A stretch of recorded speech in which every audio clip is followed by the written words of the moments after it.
오늘 말씀은 요한복음 15장 1절에서 8절 말씀 가운데 문제 해결의 비결은 무엇인가 라는 제목으로 우리 함께 말씀을 나누기를 원합니다.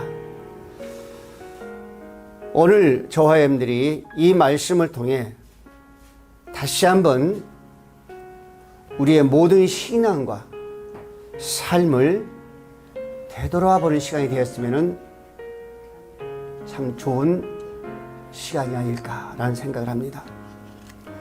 우리는 그리스도인이죠. 하나님께 택하신, 정말로 구별하신 성도입니다. 그리스도인이고 성도라면은 오늘 본문 말씀 한 번쯤은 다 들어보셨을 거예요. 왜? 요한복음에서도 정말 예수 그리스도가 누군가, 하나님의 누군가를 여러 가지 비유를 통해서 말씀해 주고 있는데 가장 우리 마음에 닿는 말씀이 오늘 본문의 말씀이 아닌가 한 것을 한번 생각해 봅니다. 포도나무와 가지의 비유를 소개하고 있죠. 예수님과 성도와의 관계를 여러 색채를 통해서 또 여러 가지 형상과 그 느낀 바를 생생하게 우리에게 보여주고 있습니다. 그리고 성도들을 포도나무에 또는 가지에 비유함과 동시에 하나님을 포도원 농부에 비유하면서 상호 간의 그 연합의 관계를 우리에게 말씀해 주고 있습니다. 연합의 관계. 여러분, 우리는 누구와의 연합이든 간에 그 관계든 간에 그 연합의 관계가 좋아야 될 줄 믿습니다.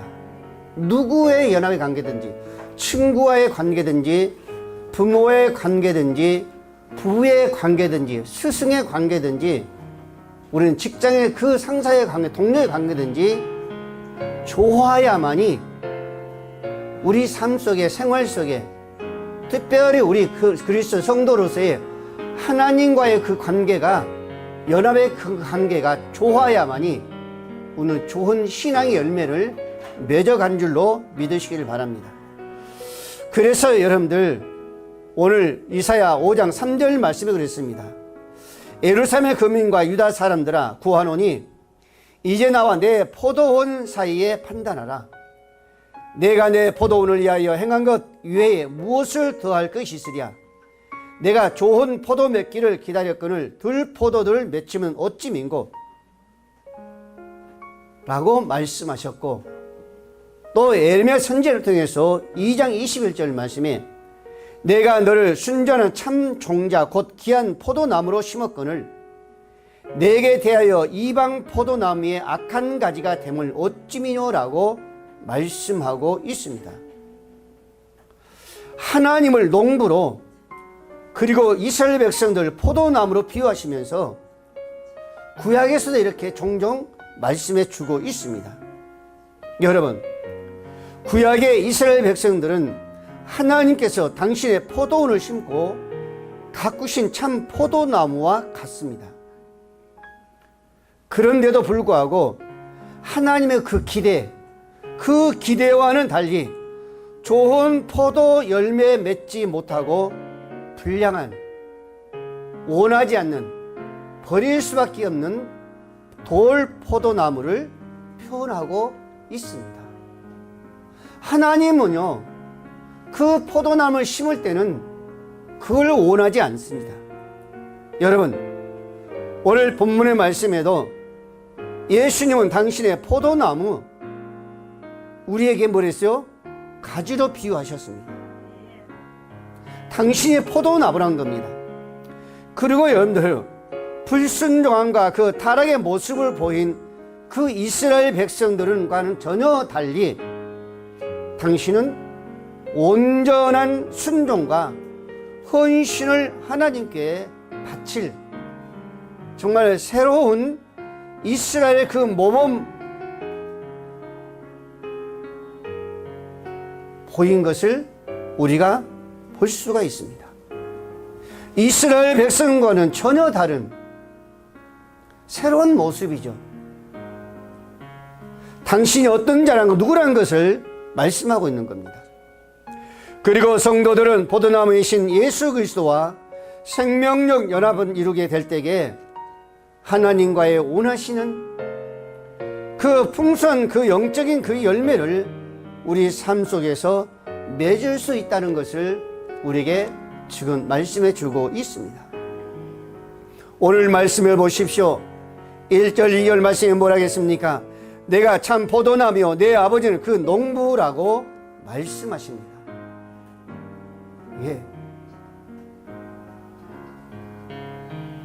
당신이 포도나무요, 아버지가 그 포도밭의 농부라고 말합니다. 그래서 2절 말씀에 보면 내게 붙어있어 열매를 맺지 아니하는 가지는 아버지께서 그것을 제거해 버리시고 무릇 열매 맺는 자는 더 열매를 맺게 하려 그것을 깨끗하게 하시느니라 라고 말씀하고 있습니다. 우리 예수님은 당신을 포도나무에 아버지를 그 포도원을 가꾸는 농부라고 말씀하셨어요. 그런데 여러분, 이 포도나무는 구약에서도 이스라엘 백성들을 상징하고 있거든요. 이스라엘 백성들을 이사야 5장 1절 말씀 이렇게 말씀하고 있습니다. 내가 나의 사랑하는 자를 위하여 노래하되 나의 사랑하는 자의 포도원을 노래하리라. 나의 사랑하는 자에게 포도원이 있으며 심히 기름진 산에로다. 땅을 파서 돌을 제하고 극상품 포도나무를 심었도다. 그 중앙에 망대를 세웠고 그 안에 술틀을 팠었도다. 좋은 포도 맺기를 바랬더니 들포도를 맺혔다라고 말씀하고 있습니다. 여러분, 포도밭의 농부 하나님께서 땅을 어때요? 팠습니다. 그리고 어땠어요? 가장 좋은 극상품 포도나무를 심었습니다. 왜 가장 그 좋은 포도나무를 심었을까요? 최고의 포도나무를 심은 겁니다. 그 심은 이유는 뭐예요? 좋은 포도 열매를 맺기를 원한 겁니다. 그래서 그 포도밭을 어때요? 또 지키기 위해서 그 포도밭 중앙에 망대를 세웠다 그랬었습니다. 누가 오나 안 오나 지키기 위해서 망대를 세웠습니다. 그뿐만 아니라 그 포도의 즙을 어때요? 짜기 위해서 술틀을 팠다 그랬었습니다. 그런데 기대 이상으로 좋은 열매를 맺은 것이 아니라 상상할 수 없는 생각지도 못한 들포도를 맺었다 그랬었습니다. 예레미야 선지자를 통해서 12장 10절 말씀은요, 많은 목자가 내 포도원을 헐며 내 분깃을 위하여 기뻐하는 좋은 땅을 황무지로 만들었다라고 말씀하고 있습니다. 여러분, 포도나무의 역할을 충실히 감당할 수 없을 때 하나님은요 버린다고 그러셨습니다. 그런데 여러분, 오늘 본문에 말씀해 보겠습니다. 포도나무의 역할을 충실히 감당해야 할 이스라엘 백성들이 그 역할을 감당하지 못했으므로 원하는 대로 그 역할을 감당하지 못한 거예요. 포도밭의 농부로서의 그 아름다운 그 열매를 맺지를 못하는 겁니다. 그래서 여러분, 오직 새로 심기운 바 된 거죠. 새로 심기운 것이 뭐예요? 바로 예수만이 그 역할을 충실히 감당했다는 그런 말씀입니다. 오늘 저와 여러분들 물어볼 때에 여러분들 한번 대답 한번 해보십시오. 포도밭의 그 농부가 포도나무를 심는 목적이 과연 무엇일까? 왜 심었을까? 왜 심었어요? 지금 우리 하나님께서 그 포도밭의 농부로서의 극상품의 포도나무를 심었습니다. 그 목적이 무엇입니까? 좋은 제목을 얻기 위해서요? 여러분, 포도나무는 좋은 제목이나 좋은 조경수로 사용할 수 없는 지극히 볼품없는 나무가 바로 포도나무예요. 우리 공방 뒤에 포도나무 보셨죠?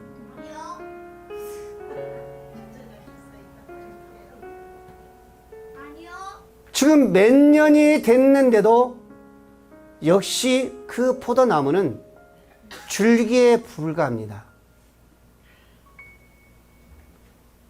볼품이 없어요. 그런데 나무는 볼품 없지만 그 자체는 아무 쓸모가 없지만은 그 나무가 만들어내는 그 열매는요, 우리가 상상할 수 없는 하나님 최고의 상품입니다. 그 포도의 열매는 사람들에게 기쁨과 행복을 주는 겁니다. 여러분, 가나 혼인잔치에 누가 초청받았어요? 예수님과 어머니 마리아가 초청받았습니다. 여러분들, 그 가나 혼인잔치에는 가장 중요한 건 뭐예요? 포도주였었습니다. 그 포도주가 있음으로 기쁨과 즐거움과 흥과 행복을 느낄 수 있는 겁니다. 여러분, 그래서 이 포도 그 열매는 우리들에게, 사람들에게 기쁨과 행복과 소망을 상징한 줄로 믿습니다. 그러나 농부들은 포도나무를 심고 귀하게 여겨 가꾸는 거죠. 기쁨을 주기 위해서, 행복을 주기 위해서, 많은 자들에게 소망을 주기 위해서 땀을 흘려가며 노력하며 최선을 다해서 그 열매를, 포도나무를 가꾸는 겁니다. 그러나 반대로 열매를 맺지 못할 경우에는 가차없이 오늘 본문의 말씀에 제거해버린다고 말씀하고 있습니다. 그래서 구약시대에 하나님은 이스라엘을 그러한 포도나무를 택했었죠. 그러한 포도나무란 뭡니까? 볼품없는 그런 포도나무를 택했다는 겁니다. 이스라엘은 어느 민족보다 가장 볼품없는 한 민족이었고 한 민족이었습니다. 그들은 당시에 애굽의 노예 생활을 하였고 또는 그들의 그 문명으로는, 학문으로는 정말로 볼 것이 없었습니다. 배움이 없었어요. 그런데도 하나님은 불구하고 아브라함과의 그 맺으신 그 약속의 근거에 의해서 그들에게 풍성한 열매를 맺고 또한 기대를 얻고, 그래서 그들을 손미로 택한 거죠. 그리고 그들에게 풍성한 열매를 맺을 수 있는 풍성한 환경을 다 제공했습니다. 또한 시시때때로 선지자를 보내면서 그들에게 은혜를 베풀기도 하셨습니다. 그러면 그들이 하나님의 그 기대대로 풍성한 열매를 맺었어야 되는데 맺었습니까? 전혀 맺지 못했습니다. 하나님께서 가장 싫어하신 우상숭배와 예식으로, 즉 형식주의와 같은 들포도만 맺고 말았습니다. 여러분, 지금 우리가 남북을 한번 생각해 볼까요? 이스라엘 백성들과 비슷합니다. 우리나라의 가장 첫 번째 복음이 들어온 곳에는요, 저 평양이었었어요. 그래서 하나님은 많은 열매를 먹기 위해서 최선을 다해서 더 많은 선교사를 보내면서 가꿨죠. 근데 하나님의 기대한 그 기대만큼 많은 좋은 열매를 맺었습니까? 그렇지 못했습니다. 그들은 우상숭배와 형식주의로 빠져버리고 말았습니다. 그래서 농부이신 하나님께서 그들을 제거하여 버리셨습니다. 그리고 한 새로운 포도나무를 심으셨습니다. 그 포도나무가 바로 예수 그리스도인 줄 믿으시기 바랍니다. 예수 그리스도는 이 땅에 오셔서 결코 하나님을 실망시키지 않으셨죠. 하나님께서 기대한 만큼 아름다운 열매로, 풍성한 열매로 극상품을 맺으신 겁니다. 우리는 예수님의 포도나무여 그 모습과 흡사합니다. 이에 대하여 이사야 선지자는 예언하여 이렇게 말합니다. 이사야 53장 2절 말씀에 그는 주 앞에서 자라나기를 연한 순 같고 마른 땅에서 나온 줄기 같아서 고운 모양도 없고 풍채도 없고 우리의 보기에 흠모할 만한 아름다운 것이 없도다 그러셨습니다. 포도나무와 비슷해요. 아름다운 모습이 없어요. 풍채도 없습니다. 아름다운 모형도 없어요. 여러분, 또 그분은 누구예요? 학문도 배경도 별로 없습니다. 그럼에도 불구하고 아름다운 열매를 풍성하게 맺으셨습니다. 우리 예수님은 율법을 완성하셨고 말씀에 순종하여 수많은 생명들의 열매를 맺으신 줄로 믿으시길 바랍니다. 우리가 또 여기서 다윗 왕을 안 볼 수가 없죠. 다윗 왕 역시 볼품도 없었습니다. 아름다운 모습이라는 건 전혀 찾아볼 수 없었어요. 그의 삶을 봐도 역시 마찬가지입니다. 양치는 목동으로서의 전혀 모양이 없었어요. 아름다운 모양이 없었습니다. 그에게 가장 풍성한 그 냄새는 뭐예요? 양치는 그 냄새뿐이었습니다. 그럼에도 불구하고 하나님은 택하셔서 이스라엘의 가장 두 번째 왕으로 세우실 때에 하나님을 실망시키지 아니하고 많은 생명의 열매로 풍성하게 맺은 줄로 믿으시기를 바랍니다. 이사야 53장 11절 말씀에 가라사대 그가 자기 영혼에 수고한 것을 보고 만족히 여길 것이라. 나의 의로운 종이 자기 지식으로 많은 사람을 의롭게 하며 또 그대의 죄악을 친히 담당하였다라 그랬습니다. 우리 예수님이 볼품은 없었지만은 많은 학문으로 지식으로 내놓을 만한 것은 없었지만은 하나님의 의로운 말미암아 사람들을 의롭게 하고 열방의 죄악에서 정말로 그 모든 자들을 친히 담당한 줄로 믿으시길 바랍니다. 로마서 7장 4절 말씀에도 내 형제들아 너희도 그리스도의 몸으로 말미암아 율법에 대하여 죽임을 당하였으니 이는 다른 곧 죽은 자 가운데서 살아나신 이에게 가서 우리로 하나님을 위하여 열매를 맺게 하려 함이니라. 아멘. 그래서 주님은 내가 참 포도나무라라고 말씀하신 거예요. 당당하게. 비록 내놓을 것 없지만은 그 열매를 가지고 나는 참된 포도나무라고 말씀하셨습니다. 사랑하는 우리 모든 성도 여러분, 그렇습니다. 오직 참 포도나무신 예수 그리스도 안에 참 생명이 있고 기쁨이 있고 소망이 있는 줄 믿습니다. 오직 예수 그리스도만이 세상의 기쁨이요 참 생명이요 참 소망인 줄로 믿으시기를 바랍니다. 두 번째로 4절 5절 말씀에 이렇게 말씀합니다. 내 안에 가라 나도 너희 안에 거하리라. 가지가 나무에 포도나무에 붙어 있지 않으면 절로 과실을 맺을 수 없나니 너희도 내 안에 있지 않으면 그러하리라. 나는 포도나무요 너희는 가지니 저가 내 안에 저가 내가 너 안에 저 안에 있으면 이 사람은 과실을 많이 맺나니 나를 떠나서 너희가 아무것도 할 수 없습니다 라고 말씀하셨습니다. 여러분 4절 말씀에 보면요 내 안에 거하라 그랬습니다. 당신이 포도나무요 우리는 가지라고 하셨습니다.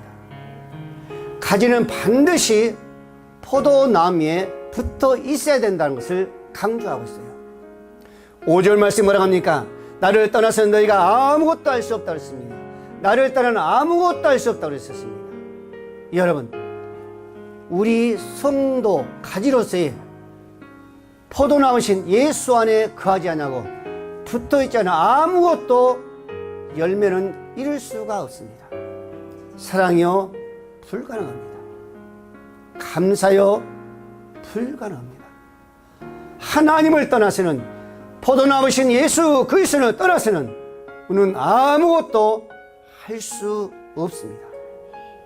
물론 세상에 살아가면서 의식주는 우리가 할 수 있다고 볼 수 있죠. 그러나 그것도 깊이 알고 보면 그것마저도 할 수 없습니다. 여러분, 오늘 우리가 예수 안에 거하지 않으면, 우리는 정말로 진리 안에 거하지 않으면 우리는 세상 속에 그 어떤 것도 우리는 빛으로 발휘할 수 없습니다. 그러나 만일 이 땅의 것이나 세상 일이 아니라 하나님의 그 진리에 따라서 삶의 의의 열매를 진정으로 맺기를 원한다면 오늘 저와 여러분들은 오늘 주님의 말씀과 같이 그리스도를 떠나서는 절대적으로 아니 될 줄로 믿으시기 바랍니다. 다시 예수 안에 거해야 될 줄로 믿습니다. 예수 그 안에 거하시기를 바랍니다. 여러분, 그래야만이 우리는 가지로서의 무슨 열매를 맺더라도 그 열매를 맺을 수가 있습니다. 여러분, 예수님은 그 십자가의 원수를 위해서 기도하셨습니다. 그리스도의 사랑이 오늘 저와 여러분들에게 예수 안에 거한다면 그 심령의 그 은혜가, 그 기도의 그 능력이 우리 심령 속에 흘러들어와 우리도 예수님처럼 그 사랑의 열매를 맺을 줄로 믿습니다. 인간의 힘으로 능력으로는 아니 된다 할지라도 하나님의 그 힘과 능력으로는 다 이룰 줄로 믿습니다. 그래서 스가랴 선지자 4장 6절 말씀에 내게 일러 가로되 여호와께서 수복 바벨에게 하신 말씀이 이러하니라. 만군의 여호와께서 말씀하시되 이는 힘으로 되지 아니하며 능으로 되지 아니하고 오직 나의 영으로 되느니라 라고 말씀하고 있습니다. 여러분, 우리의 힘, 세상의 지식, 세상의 권세, 이것으로도 안 된다는 거예요. 그러나 부족하지만은, 연약하지만은 예수 안에 거한다면은, 가지로서의 포도나무에 붙어 있다면은 어떤 것도 가능하다는 것을, 열매가 있다는 것을 말씀해 주고 있습니다. 여러분, 이사야 선지자를 통해서 야곱에게 하나님 말씀하시기를 지렁이라 그랬었습니다. 너 지렁이 같은 야곱아 그랬었어요. 이 지렁이는요, 톨라트 그랬었습니다. 무슨 의미예요? 무기력한 자, 무기력한 자 또는 연약한 존재, 한번 밟아버리면 죽어버릴 수 있는 그런 무기력한 그런 연약한 존재로 표시했습니다. 근데 여러분, 이사야 40장 10절 말씀에 이렇게 말씀하고 있습니다. 두려워 말라, 내가 너와 함께 함이라. 놀라지 말라, 나는 내 하나님이 됨이라. 내가 너를 굳세게 하리라. 참으로 너를 도와주리라. 참으로 나의 의로운 손으로 너를 붙들리라 라고 말씀하고 있습니다. 즉 야곱에게 하나님 말씀하시기를 무기력한 야곱에게, 정말 연약한 그 야곱에게 여러분 도와주신다고 말씀하고 있습니다. 붙들어 주신다라고 말씀하고 있습니다. 오늘 저와 여러분들은 우리 인간의 지식과 힘으로 능력으로 아무것도 할 수 없지만은 하나님의 그 능력, 오른손으로 예수님의 십자가의 그 피의 능력으로 우리를 붙들어 주신다면은 우리는 그 어느 것도 가능한 줄로 믿으시기를 바랍니다. 하나님이 도와주신다면 우리 모든 문제를 해결하고 악한 영의 세력을 반드시 싸워 이길 줄로 믿으시기를 바랍니다. 고린도후서 2장 14절 말씀에 항상 우리를 그리스도 안에서 이기게 하시고 우리로 말미암아 각처에서 그리스도 안의 냄새를 나타내시는 하나님께 감사라 그러셨습니다. 여러분, 지금까지 신앙생활 속에서 여러분 하나님 앞에 감사한 일이 과연 얼마나 있습니까? 지금까지 이루어진 모든 것들이 우리의 힘으로 능으로 내가 지식이 있어서 경험이 있어서 이루어졌다라고 생각하십니까? 그건 어리석은 겁니다. 빌보 4장 12절 말씀을 했습니다. 내가 빛의 날 처할 줄도 알고 풍부에 처할 줄도 알아. 모든 일에 배부르며 배고픔과 풍부와 궁핍에도 일체의 비결을 배워오느라. 내게 능력 주신 자 안에서 내가 모든 것을 할 수 있느니라 라고 사도 바울이 고백합니다. 여러분, 우리는 할 수 없어도 능력 주신 자, 그 예수 안에서 모든 것을 할 수 있다라고 사도 바울처럼 고백할 수 있기를 바랍니다. 마태복음 19장 26절에 쓰입니다. 예수께서 저희를 보내시며 가라사대 사람으로 할 수 없으되 하나님으로서는 다 할 수 있느니라. 사람으로서는 다 할 수 없어요. 그러나 예수 안에 거하면 가지로서의 포도나무에 붙어 있으면 다 할 수 있는 줄로 믿으시길 바랍니다. 오늘 사도 바울이 고백한 것처럼 능력 주신 자 안에서 포도나무이신 예수 그리스도 안에서 모든 문제를 해결할 줄로 믿으시기를 바랍니다. 마지막으로 6절 말씀이 그러죠. 사람이 내 안에 거하지 않으면 거지 가지처럼 밖에 버리어 말라지나니 사람들이 이것을 모다가 불에 던져 사르느니라 라고 말씀하고 있습니다. 지금 우리 예수님은 당신 안에 거하지 않으면 모두 가지처럼 밖에 벌어지면은 결국에는 사람들에게 밟히고 결국에는 어때요? 모아다가 불에 태운다 그랬었습니다. 저와 여러분들이 예수 안에 거하지 않으면, 이것을 좀 더 확대 말하면은 저와 여러분들이 예수 안에 거하지 않으면은 그 사람뿐만 아니라 그들이 이룬 모든 것을 다 어때요? 불에 던져 태워버린다 그랬었습니다. 그것이 뭐요? 쭉쭉이도 되어버린다 하죠. 여러분, 인간의 역사를 보면요, 크게 두 가지로 대립하죠. 하나는 뭐예요? 진보 사관. 또 하나는 뭐예요? 퇴보. 나가는 것과 후퇴하는 것. 발전한 것과 후퇴하는 것.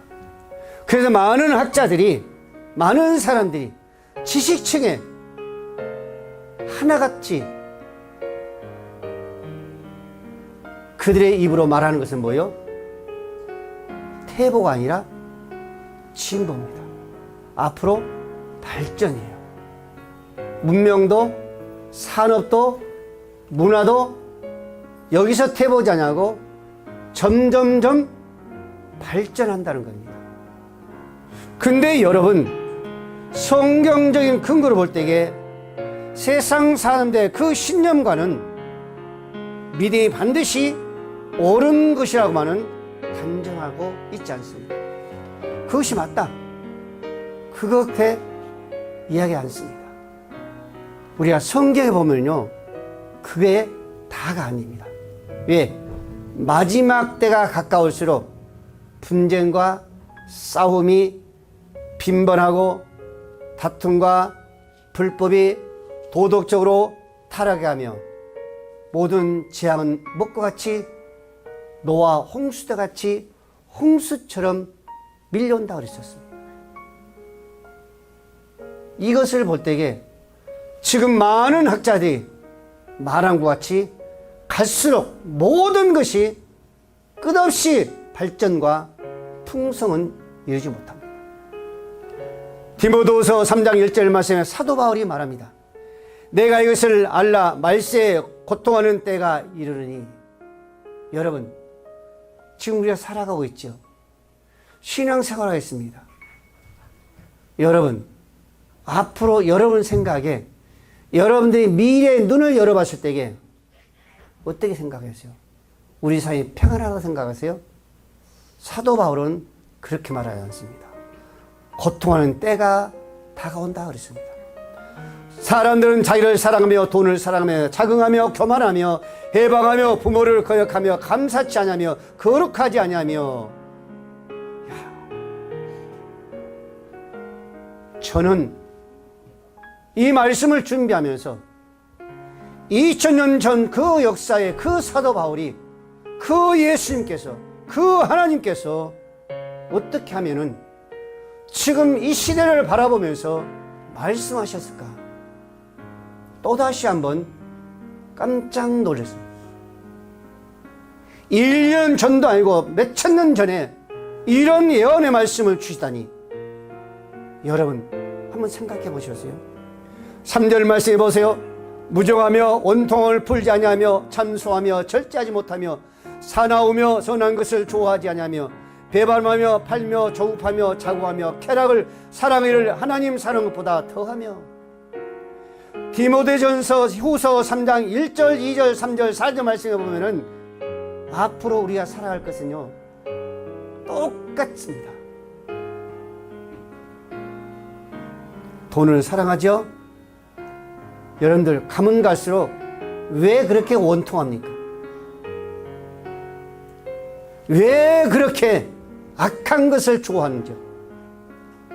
왜 어제 바라보면서 오늘은 그렇게 했대요? 하나같이 나 모른다고 그렇게 배반해버린죠? 부모를 배반하며 거역하며 이 시대 이 사회를 바라볼 때에 변함이 없습니다. 이런 것을 바라볼 때에 지금 그 세계적으로 많은 학자들이 말하는 것은 절대적으로 옳다라고 볼 수가 없습니다.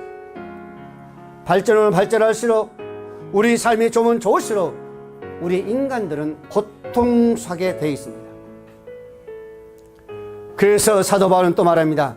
고린도서 3장 12절 말씀에 만일 누구든지 금이나 은이나 보석이나 나무나 풀이나 집으로 이 터 위에 세우면 각각 공력이 나타날 터인데 그날의 공력을 밝히니 이는 불로 나타나고 그 불이 각 사람의 공력에 어떤 것을 시험할 것입니다.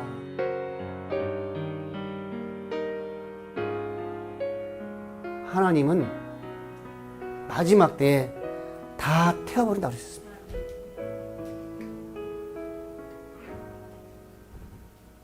아무리 머리가 좋고 능력이 있어서 쌓아간다 할지라도, 세워간다 할지라도, 무궁히 발전해 간다 할지라도 마지막 하나님은요 태워버린다고 하셨습니다. 다시 말해서 인간이 제 아무리 화려한 그 문명을 자랑하고 그 문명을 자랑한다 할지라도 결국에는 그 모든 것, 그 풍성한 것은 다 불타 쭉정이 될 뿐이라고 말씀한 겁니다. 그렇다면 우리는 세상 사람들처럼 얼마나 많은 것을 이뤘느냐라고 물어야 돼요? 묻지 말아야 됩니까? 우리는 그런 적이 많이 하잖아요. 작년에 뭐 했어? 올해 뭐 했어? 많은 것을 묻죠. 뭐 샀어? 뭘 좋아해? 많은 걸 묻습니다. 그러나 오늘 세상에 많은 것을 이뤘느냐고 물을 것이 아니라 그리스도 안에서 무엇을 이뤘느냐고 물어야 될 줄로 믿습니다. 세상에서 이뤘는 것이 아니라 예수 안에서 무엇을 이뤘느냐, 세상을 위해서 무엇을 심었느냐 아니라 쌓았느냐가 아니라 예수 안에 무엇을 심었느냐 무엇을 쌓았느냐고 오늘 조화의 여러분들은 물어야 될 줄 믿습니다. 그러할 때 마지막 주님께서 그 심판으로 태운다 할지라도 나무와 칩은 태워지지만은 예수 안에 심어놓은 것은, 예수 안에 쌓아놓은 것은 금과 은과 보석으로 아무리 시험한다 할지라도 그 공로는 남은 줄로 믿으시기 바랍니다. 여러분, 그리스도 밖에서 얻은 그 쭉정이 같은 것들을 자랑할 것이 아니라 오늘 조화염들은 오직 예수 그리스도 안에서 영원히 쇠하지 않을 삶을 살아갈 수 있기를, 승리할 수 있기를 주의 이름으로 축복을 드립니다. 기도합니다.